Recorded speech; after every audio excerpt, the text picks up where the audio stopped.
പുതിയ വീഡിയോയിലേക്ക് എല്ലാവർക്കും സ്വാഗതം. ഇന്ന് നമ്മൾ ചെയ്യാൻ പോകുന്നത് ഹെറോൺസ് ഫോർമുലയിലെ എക്സാമ്പിൾ 3 ആണ്. ക്വസ്റ്റ്യൻ എന്താണെന്ന് നമുക്ക് നോക്കാം. The sides of a triangular plot are in the ratio 3:5:7 and its perimeter is 300 meter. Find its area. അപ്പോൾ ഇവിടെ നമുക്ക് ഒരു ട്രയാങ്കുലർ പ്ലോട്ടിന്റെ സൈഡിന്റെ റേഷ്യോ ആണ് തന്നിട്ടുള്ളത് 3:5:7. ഇതിന്റെ പെരിമീറ്റർ നമുക്ക് തന്നിട്ടുണ്ട്. നമ്മൾ ഇതിന്റെ ഏരിയ കണ്ടുപിടിക്കണം. അപ്പൊ ഏരിയ കണ്ടുപിടിക്കണമെങ്കിൽ നമുക്ക് ഇവിടെ എന്തറിയണം? ഈ ട്രയാങ്കുലർ പ്ലോട്ടിന്റെ സൈഡ്സ് ഏതൊക്കെയാണ് എന്ന് നമ്മൾ അറിയണം അല്ലേ? പക്ഷെ അത് നമുക്ക് റേഷ്യോയിലാണ് നമുക്ക് ഇവിടെ തന്നിട്ടുള്ളത്. അപ്പൊ സ്കെയിൽ ആൻഡ് ട്രയാങ്കിൾ ആണെന്ന് നമുക്ക് റേഷ്യോ കാണുമ്പോൾ തന്നെ നമുക്കിവിടെ അറിയാം. അപ്പൊ ഇതിന്റെ സൈഡ്സ് നമുക്ക് എങ്ങനെ എടുക്കാം? നമ്മൾ കഴിഞ്ഞ ക്ലാസ്സുകളിലൊക്കെ നമ്മൾ റേഷ്യോയിൽ തരുമ്പോൾ നമ്മൾ സൈഡ് എടുക്കുന്നത് എങ്ങനെയാണ്? തന്നിരിക്കുന്ന ഈ റേഷ്യോയുടെ കൂടെ നമ്മളൊരു എക്സും കൂടെ ഇട്ട് കൊടുക്കും. അപ്പൊ നമുക്ക് ഇതിന്റെ സൈഡ് എങ്ങനെ എഴുതാം? 3x, 5x and 7x. അപ്പൊ ഈ ട്രയാങ്കുലർ പ്ലോട്ടിന്റെ സൈഡിനെ നമുക്ക് 3x, 5x, 7x എന്ന് നമുക്ക് എടുക്കാം. പെരിമീറ്റർ നമുക്ക് 300 എന്നും തന്നിട്ടുണ്ട്. അതിൽ നിന്ന് നമുക്ക് എക്സിന്റെ വാല്യൂ കണ്ടുപിടിക്കാനായിട്ട് പറ്റും. എക്സിന്റെ വാല്യൂ കണ്ടുപിടിച്ചാൽ സൈഡ്സിന്റെ ലെങ്ത് എത്രയാണ് എന്ന് നമുക്ക് ഈ 3xലും 5xലും 7xലും അത് സബ്സ്റ്റിറ്റ്യൂട്ട് ചെയ്ത് കൊടുക്കുമ്പോൾ അറിയാനായിട്ട് സാധിക്കും. അപ്പോൾ നമുക്കിവിടെ ഫസ്റ്റ് സ്റ്റെപ്പ് എന്ത് എഴുതാം? Suppose that the sides in meters are 3x, 5x and 7x. We know that ഇത് മൂന്നും കൂടെ ആഡ് ചെയ്താൽ എന്തായിരിക്കും? 3x plus 5x plus 7x is equal to perimeter ആണ് അല്ലേ? 300. 3x plus 5x is 8x. 8x plus 7x is 15x. 15x is equal to 300. ഇതിൽ നിന്ന് x നമുക്ക് എന്ത് കിട്ടും? x is equal to 15നെ നമ്മൾ ഈക്വൽസിന്റെ ഇപ്പുറത്ത് കൊണ്ടുവരുന്നു. അപ്പോൾ 300 divided by 15. 15 into 2 30 ആണ്. അപ്പോൾ ഇവിടെ നമുക്ക് എന്ത് കിട്ടി? 20 എന്ന് കിട്ടി. x നമുക്ക് 20 എന്ന് കിട്ടി. So the sides of the triangles are എന്തൊക്കെയാണ്? 3x is equal to 3 into 20 is equal to 60 meter. അപ്പോൾ ഇത് മീറ്റർ ആയിട്ട് എടുക്കാം. 20 meter is equal to 60 meter. അടുത്തത് 5x is equal to 5 into 20 meter is equal to 100 meter. അടുത്തത് 7x is equal to 7 into 20 meter is equal to 140 meter. അപ്പോൾ നമുക്ക് ട്രയാങ്കിളിന്റെ 3 sides നമുക്ക് കിട്ടി. 60 meter, 100 meter and 140 meter എന്ന് നമുക്ക് കിട്ടി. ഇനി നമുക്കിവിടെ ഇത് എന്താണ്? സ്കെയിൽ ആൻഡ് ട്രയാങ്കിൾ ആണ് എന്ന് ഞാൻ പറഞ്ഞു. ഇനി നമുക്ക് ഹെറോൺസ് ഫോർമുല യൂസ് ചെയ്തിട്ട് ഇതിന്റെ ഏരിയ നമുക്ക് കണ്ടുപിടിക്കാനായിട്ട് സാധിക്കത്തുള്ളൂ. അപ്പോൾ ഹെറോൺസ് ഫോർമുല കണ്ടുപിടിക്കണേ നമുക്ക് എന്ത് വേണം? എസ് വേണം അല്ലേ? അപ്പൊ ഇനി നമുക്ക് അടുത്തത് എസ് കണ്ടുപിടിക്കാം. We have S is equal to എന്താണ്? 60 plus 100 plus 140 by 2 is equal to 140 plus 100 240, 240 plus 60 300, 300 by 2 is equal to 150 meter. അപ്പോൾ S നമുക്ക് 150 meter എന്ന് കിട്ടി. So area of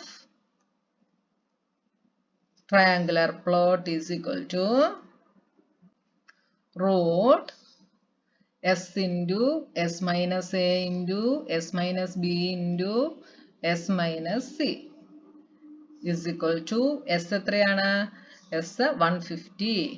അപ്പോൾ നമ്മളിവിടെ S minus Aയും S minus Bയും S minus Cയും നമ്മളിവിടെ കണ്ടുപിടിക്കാൻ മറന്നുപോയി. അപ്പോൾ അതും കൂടെ നമുക്ക് ഇങ്ങോട്ടൊന്ന് കണ്ടുപിടിക്കാം. S minus A is equal to 150 minus A നമുക്ക് 60 ആയിട്ട് എടുക്കാം. B നമുക്ക് 100 ആയിട്ട് എടുക്കാം. C നമുക്ക് 140 ആയിട്ട് എടുക്കാം. അപ്പോൾ 150 minus 60 is equal to 90. S minus B 150 minus 100 is equal to 50. S minus C 150 minus 140 is equal to 10. ഇതും കൂടെ നിങ്ങൾ കണ്ടുപിടിച്ച് വെക്കുക. അപ്പോൾ നിങ്ങൾക്ക് ഇച്ചിരി ഈസി ആയിരിക്കും. അപ്പോൾ എസ് നമ്മുടെ എത്രയാണ്? 150. 150 into s minus a is 90 into s minus b 50, s minus c 10. അപ്പോൾ ഇതെല്ലാം കൂടെ നിങ്ങൾ മൾട്ടിപ്ലൈ ചെയ്യാതെ ഇതിനെ നിങ്ങൾ സ്പ്ലിറ്റ് ചെയ്ത് എഴുതുക. 150 എങ്ങനെ എഴുതാം? 15 into 10 ആണ്. അപ്പോൾ നിങ്ങൾ 150യുടെ പ്രൈം ഫാക്ടറൈസേഷൻ ചെയ്ത് നോക്കുക കേട്ടോ. 2 കൊണ്ട് ചെയ്യാം. 75. അടുത്തത് 3 കൊണ്ട് ചെയ്യാം. 25. 5. അപ്പോൾ എന്ത് കിട്ടി? 2 into 3 into 5 into 5 into അടുത്ത 90. 90 എന്ന് പറയുന്നത് 10 into 9 ആണ്. 10നെ നമുക്ക് 2 into 5 എന്ന് എഴുതാം. 9നെ നമുക്ക് 3 into 3 എന്ന് എഴുതാം. 50 എന്ന് പറയുന്നത് 5 into 10 ആണ്. അപ്പോൾ 5 into 10നെ വീണ്ടും നമുക്ക് 2 into 5. 10 എന്ന് പറയുന്നത് 2 into 5. അപ്പോൾ എല്ലാത്തിനെയും നമ്മളിവിടെ സ്പ്ലിറ്റ് ചെയ്ത് എഴുതി. അപ്പോൾ സ്പ്ലിറ്റ് ചെയ്ത് എഴുതുന്നത് 150യെ നമ്മൾ ഇങ്ങനെ എഴുതി. 90യെ നമ്മൾ എങ്ങനെയാ? ഇങ്ങനെ എഴുതി. 50യെ നമ്മൾ 5 into 2 into 5 എന്ന് എഴുതി. 10നെ നമ്മൾ 2 into 5 എന്ന് എഴുതി. ഇനി നമ്മൾ പെയർ ആയിട്ടുള്ളത് വെളിയിലെടുക്കുന്നു. അപ്പോൾ പെയർ ആയിട്ട് ഇവിടെ ഈ 2ഉം ഈ 2ഉം ഉണ്ട്. അപ്പോൾ അതിൽ നിന്ന് ഒരു 2 നമ്മൾ വെളിയിലെടുത്തു. ഈ 3ഉം ഈ 3ഉം ഉണ്ട്. അപ്പോൾ ഒരു 3 നമ്മൾ വെളിയിലെടുത്തു. ഇവിടെ ഒരു പെയർ ഉണ്ട്. അതിൽ നിന്ന് ഒരു 5 നമ്മൾ വെളിയിലെടുത്തു. വീണ്ടും ഇവിടെ ഒരു പെയർ ഉണ്ട് 5ന്റെ. അതിൽ നിന്ന് നമ്മൾ വെളിയിലെടുത്തു. വീണ്ടും ഇവിടെ 5 ഉണ്ട്. അപ്പോൾ ആ 5 നമ്മൾ വെളിയിലെടുത്തു. ഇനി എന്താ ഉള്ളത്? ഇവിടെ 2 ഉണ്ട്. ആ 2നെയും വെളിയിലെടുത്തു. ഇനി എക്സ്ട്രാ ഇവിടെ ഉള്ളത് എന്താണ്? ഒരു 3 മാത്രമേ ഉള്ളൂ. അതിനെ നമ്മൾ റൂട്ട് ഇട്ട് അവിടെ തന്നെ എഴുതുന്നു. ഇനി ഇതെല്ലാം കൂടെ മൾട്ടിപ്ലൈ ചെയ്ത് എന്ത് കിട്ടും? 2 into 3 6. 6 into 5 30. 30 into 5 150. ഇത്രയും ചെയ്തപ്പോൾ നമുക്ക് എന്ത് കിട്ടി? 150 എന്ന് കിട്ടി. 5 into 2 10.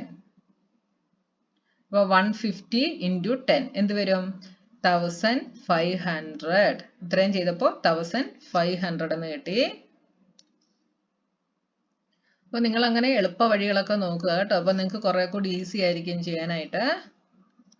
എന്നിട്ട് ബാക്കി എന്തുണ്ട്? √3. 1500 √3. യൂണിറ്റ് മീറ്റർ സ്ക്വയർ ആണ്, ഏരിയ ആയതുകൊണ്ട്. അപ്പോൾ യൂണിറ്റ് എഴുതാൻ നിങ്ങൾ മറന്നു പോകരുത്. യൂണിറ്റ് എഴുതുന്നതിന് മാർക്കുണ്ട്. അപ്പോൾ ഇത്രയാണ്, വളരെ സിമ്പിൾ ആണ്. നമ്മളോട് ഏരിയ കണ്ടുപിടിക്കാൻ മാത്രമായിരുന്നു ക്വസ്റ്റ്യൻ. അപ്പോൾ ഏരിയ നമ്മൾ കണ്ടുപിടിച്ചു 1500 √3 മീറ്റർ സ്ക്വയർ. അപ്പോൾ നമ്മുടെ എക്സാമ്പിൾ 3യും കഴിഞ്ഞു. ഇനി നമുക്ക് നെക്സ്റ്റ് വീഡിയോയിൽ കാണാം.